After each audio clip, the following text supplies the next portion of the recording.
চুপ্পু সাহেবের মতো একজন করাপ্টেড ব্যক্তি, যিনি যদি প্রেসিডেন্ট হিসেবে আছেন, নৈতিকভাবে বিচ্যুত ব্যক্তি, তার কাছে শপথ নেওয়া এটি একটি ভুল পদক্ষেপ ছিল।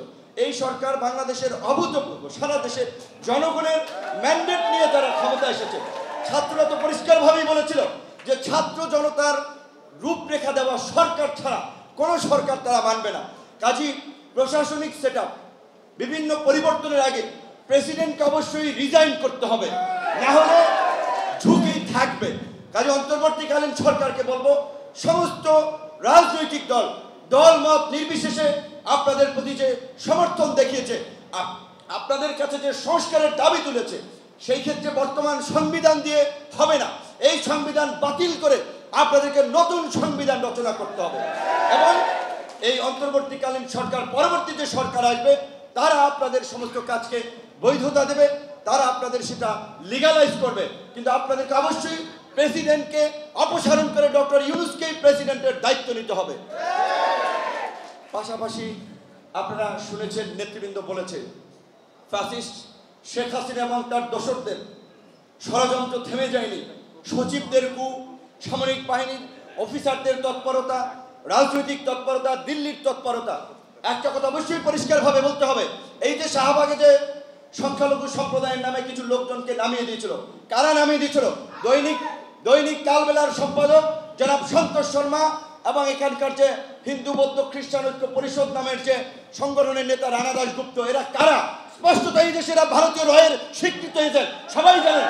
কাজী এই রানা দাশগুপ্ত কিংবা সন্তোষ শর্মার মতো যারা স্বীকৃত রয়ের এজেন্ট আছে, দিল্লির দালাল আছে, তাদেরকে যদি আমরা বিচারের মুখোমুখি করতে না পারি, আমরা শান্তিতে থাকতে পারবো না। এইখানে সম্পদ লুট হয় নাই, কিছু হয় নাই।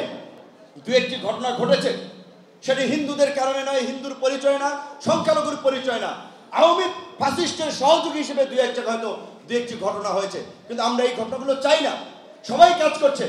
তারেক রহমান সাহেব এই পরপরই 5 তারিখের পরপরে আমার কাছে যতদূর জানা আছে, সমস্ত রাজনৈতিক দলকে বলেছে, আপনারা সংখ্যালঘু সহ সবার নিরাপত্তা নিশ্চিতের জন্য আপনাদের নেতাকর্মীদেরকে কমিটি করে পাড়া মহল্লায় পাহারা দিতে পারেন। তাহলে তার মধ্যেও এই যে নাটকগুলো সাজাচ্ছে দিল্লির চরেরা দেশকে অস্থিতিশীল করার জন্য, এবং দিল্লির মিডিয়াগুলো কিভাবে মিথ্যা ফ্যাব্রিকেটেড নিউজ প্রকাশ করছে, এই আপনার গদির মিডিয়াগুলো, কাজী ষড়যন্ত্র থেমে নাই। সেই ক্ষেত্রে আমাদের অবশ্যই সতর্ক থাকতে হবে, সজাগ থাকতে হবে।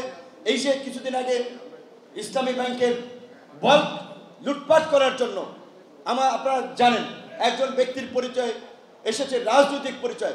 এদের কারণে এই বিপ্লব ব্যর্থ হবে, এদের কারণে আমরা কলঙ্কিত হব, আমাদের দিকে আঙ্গুল তুলবে। অলরেডি অনেক বলা শুরু করছে কিন্তু, যে ভাই এক দখলদারকে হটিয়ে কি হচ্ছে আমার দেশে, এরা কারা? কাজে এরা যদি রাজনৈতিক দলের হোক, এদের বিরুদ্ধে অবশ্যই ব্যবস্থা নিতে হবে। মনে রাখতে হবে, এখনই কিন্তু কোনো রাজনৈতিক সরকার প্রতিষ্ঠা হয় নাই, অন্তর্বর্তীকালীন সরকার প্রতিষ্ঠা হয়েছে। তারা আমাদের ম্যান্ডেট নিয়ে কাজ করবে, আমাদের সহযোগিতা চেয়েছে, আমাদের সহযোগিতা আমরা করব। কিন্তু আমরা অন্তর্বর্তীকালীন সরকারের কাছেও পরিষ্কারভাবেই বলতে চাই, বাংলাদেশে আমরা দেখেছি বিভিন্ন সময় আন্তর্জাতিক ষড়যন্ত্র থেকে বিরাজনীতিকরণের প্রক্রিয়া হয়েছে। কাজেই অনতিবিলম্বে অবশ্যই আপনাদেরকে একটা অবাধ, সুষ্ঠু, নিরপেক্ষ নির্বাচন এবং রাষ্ট্র সংস্কারের রূপরেখা জাতির সামনে হাজির করতে হবে।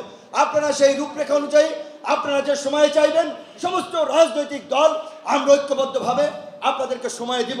কিন্তু একটা অনির্বাচিত সরকার যদি বেশি দিন থাকে, বিদেশি বিনিয়োগ বলেন, বর্তমান বিপ্লবোত্তর পরিস্থিতি বলেন, সেটা নিয়ন্ত্রণে আনা তাদের জন্য ডিফিকাল্ট হবে। এখনও কিন্তু আপনার শতভাগ পুলিশ কর্মস্থলে যোগ দেয় নাই, পুলিশকে ডিমোটিভেট করা হচ্ছে। কাজে আমি মনে করি বিএনপির মতো একটা রাজনৈতিক দল, যাদের একবারে ইউনিয়ন পর্যায়ে পর্যন্ত একটা বড় কাঠামো রয়েছে, পুলিশ প্রশাসনের সাথে আলোচনা করে তাদেরকে অভয় দিয়ে পুলিশি ব্যবস্থাকে দ্রুত সময়ের মধ্যে ফাংশন করতে হবে। প্রয়োজনে সামরিক বাহিনীর ঝুঁকিপূর্ণ এলাকাগুলোতে তারা সহযোগিতা নেবে। কিন্তু আইন শৃঙ্খলা পরিস্থিতি যদি স্বাভাবিক না হয়, আইন শৃঙ্খলা পরিস্থিতি যদি সরকারের নিয়ন্ত্রণে না আসে, তাহলে কিন্তু নৈরাজ্য চলবে। দ্বিতীয়ত, আমরা পরিষ্কারভাবেই প্রধান উপদেষ্টা সহ সমস্ত উপদেষ্টাদের সাথে আমরা পরিষ্কারভাবে দাবি জানিয়েছি, এই যে 15 আগস্টের ছুটি বাতিলের বিষয়। অবশ্যই শেখ সাহেবের মুক্তিযুদ্ধে অবদান আছে, তার জন্য আমরা তাকে রেসপেক্ট করি, কিন্তু তার মতো এই যে এখানেও যারা মুক্তিযুদ্ধ আছে, তাদের তো কন্ট্রিবিউশন কম নয়। এতগুলো মানুষ মারা গিয়েছে, পেরেছে আওয়ামী লীগ 15 বছরে মুক্তিযুদ্ধের চেতনার কথা বলে। শতভাগ মসৃণ ব্রাশ ইম্পেলার নিশ্চিত করে অধিক পানির flow. RFL water pump on করলে পানির তুফান। মুক্তিযোদ্ধাদের শহীদদের একটা সঠিক তালিকা তৈরি করতে কাজী উলফাত ভাই, সাদেক ভাই সহ মুক্তিযোদ্ধা দলের প্রতি আমাদের আহ্বান থাকবে, মুক্তিযোদ্ধা উপদেষ্টার সাথে আলোচনা করে আপনারা জীবিত আছেন, আপনাদের সহযোগীরা বিভিন্ন এলাকায় এখনো জীবিত আছে, প্রকৃত অর্থে মুক্তিযুদ্ধে কত শহীদ হয়েছিল তার একটা তালিকা আপনারা করে দিয়ে জাতির সামনে উপস্থাপন করে যাবেন। আপনারা ভুয়া মুক্তিযোদ্ধা, আওয়ামী লুটেরারা যারা প্লট নেওয়ার জন্য, সুবিধা নেওয়ার জন্য মুক্তিযোদ্ধার তালিকায় নাম লিখেছিল তাদেরকে মুক্তিযোদ্ধা তালিকা থেকে বাদ দেওয়া এবং প্রকৃত অসচ্ছল মুক্তিযোদ্ধা এখন যারা জীবিত আছে অনতিবিলম্বে আপনারা একটা টিম করে আমরা তরুণরা আপনাদের সাথে কাজ করব, ভলান্টিয়ার হিসেবে আপনাদেরকে সহযোগিতা করব।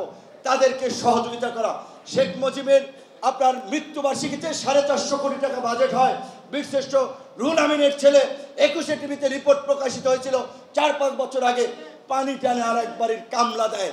এই মুক্তিযুদ্ধের চেতনা যে, মুক্তিযুদ্ধের যে ন্যারেটিভ আওয়ামী লীগ একটা শেখ মুজিব কেন্দ্রিক তৈরি করা হয়েছে, মুক্তিযুদ্ধের প্রকৃত ইতিহাস এবং ন্যারেটিভ জাতির সামনে তুলে ধরার জন্য আপনাদের মতো যারা জীবিত মুক্তিযোদ্ধা আছেন, আমি মনে করি এখন উপযুক্ত সময় ছাত্র তরুণদের মাঝে আপনাদের প্রকৃত ইতিহাস শুনিয়ে দেওয়া, জানিয়ে দেওয়া, সব কিছু তারা পরিবর্তন করে গেছে। আমার আরেকটা যেটা আমরা বলেছিলাম, এই গণহত্যাকারী রাজনৈতিক দল আওয়ামী লীগ এবং তার দোসরদেরকে যদি বাংলাদেশে রাজনীতি থেকে নিষিদ্ধ করা না হয়, ওরা অস্থিতিশীল করবে এই দেশকে। কাজে পরিষ্কারভাবে জার্মানিতে, ইটালিতে যেভাবে ফ্যাসিস্টরা নিষিদ্ধ হয়েছিল, অন্তর্বর্তীকালীন সরকারকে আমরা অনুরোধ জানাবো অনতিবিলম্বে ছাত্রলীগ যুবলীগকে সন্ত্রাসী সংগঠন হিসেবে স্বরাষ্ট্র মন্ত্রণালয় থেকে প্রজ্ঞাপন দিয়ে আওয়ামী লীগের রাজনীতি আপনারা নিষিদ্ধ করবেন। অনেক ইতিমধ্যে আমাদের বিদেশি বন্ধুরা, সুশীল সমাজ অনেকেই বলছেন মাল্টি পার্টি ডেমোক্রেসি থাকবে বাংলাদেশে। অবশ্যই আওয়ামী লীগ ব্যতীত গত নির্বাচনেও 63টি রাজনৈতিক দল নির্বাচন বর্জন করেছে। আমি বিএনপি করি না, আমরা গণতন্ত্রের স্বার্থে আমরা একসাথে আন্দোলন করেছিলাম, রাষ্ট্র গঠনে এখন একসাথে কাজ করছি।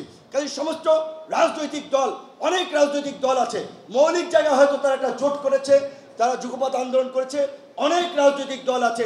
এই ফ্যাসিস্ট আওয়ামী লীগের এই দেশে নিষিদ্ধ করা হলে বিন্দু মাত্র ক্ষতি হবে না, কিন্তু এই দায়িত্ব রাষ্ট্র সংস্কার যেমন অন্তর্বর্তীকালীন সরকার করবে, বিপ্লব উত্তর গণঅভ্যুত্থান পরবর্তী অন্তর্বর্তীকালীন সরকারকেই অনতিবিলম্বে এই আওয়ামী লীগকে নিষিদ্ধ করে পরিপত্র জারি করলেই দেখবেন আওয়ামী তৎপরতা বন্ধ হয়ে যাবে, দিল্লি থেকে ষড়যন্ত্র বন্ধ হয়ে যাবে। এবং দিল্লিকে আমরা পরিষ্কার বার্তা দিতে চাই, তোমরা গত 15 বছরে গুম খুন নারকীয় তাণ্ডব চালাতে আওয়ামী ফ্যাসিস্টের তোমরাও সহযোগী ছিলা। তোমাদের বিরুদ্ধে দাঁড়িয়ে আমরা নির্বাচন পরবর্তী ভারতীয় পণ্য বয়কট, ভারতীয় আধিপত্য এবং আগ্রাসনের বিরুদ্ধে লড়াই করেছি। কাজেই তোমরা যদি এই দেশকে আবার নতুন করে স্থিতিশীল করার চেষ্টা করো, আওয়ামী লীগের পুনর্বাসন করার চেষ্টা করো, তোমাদের সাথে সম্পর্ক ভালো হবে না।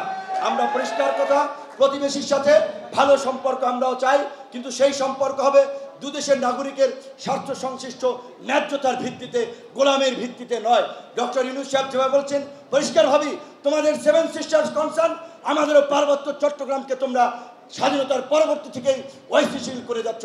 এইখানকার কিছু এজেন্ট বানিয়ে দেশের মধ্যেও মন্দিরে হামলা, পূজার মণ্ডপে হামলা করে এখানে একটা সাম্প্রদায়িক দাঙ্গা বহির্বিশ্বে দেখিয়ে অস্থিতিশীল করার চেষ্টা করেছো। এইগুলো যদি পরিহার না করো, বাংলাদেশের জনগণ তোমাদেরকে ক্ষমা করবে না। সর্বশেষ আমি আমাদের আন্দোলনকারী, বিশেষ করে আপনারা একটা বিষয় লক্ষ্য করেছেন কিনা আমি জানি না, মারা গেছে যারা শ্রমিক, ওই জ্বালাইয়ের কাজ করে, সবজি বেচে, হকারি করে, এই আন্দোলন ছাত্ররা নেতৃত্ব দিয়েছে। ছাত্রদের সাথে কৃষক, শ্রমিক, আপামার জনসাধারণ অংশ নিয়েছে। সরকার যদিও বলেছে তারা তালিকা করছে, আমি সরকারের প্রতিও দাবি জানাবো অবশ্যই এই নিহত আহত ছাত্রদের যথাযথ ক্ষতিপূরণ, পাশাপাশি হাফিজ ভাইয়ের নেতৃত্বে একটা কমিটি করে যদি আমাদের এই পরিবারগুলোকে সরকার কতটুকু কী করছে, কারণ সরকারি কাজ সবসময় পরিপূর্ণভাবে হয় না, এইটা একটা তদারকি করে আমি মনে করি এটা খুবই ভালো হবে। আমি এটার দাবি জানাবো যে এই আহত এবং নিহত ছাত্ররা যথাযথ ক্ষতিপূরণ পেয়েছে কিনা, তাদের পরিবারের কি অবস্থা, এটা হাফিজ সাহেবের নেতৃত্বে একটা কমিটি করে মুক্তিযোদ্ধারা তদারকি করবে। আল্লাহ হাফিজ, ধন্যবাদ।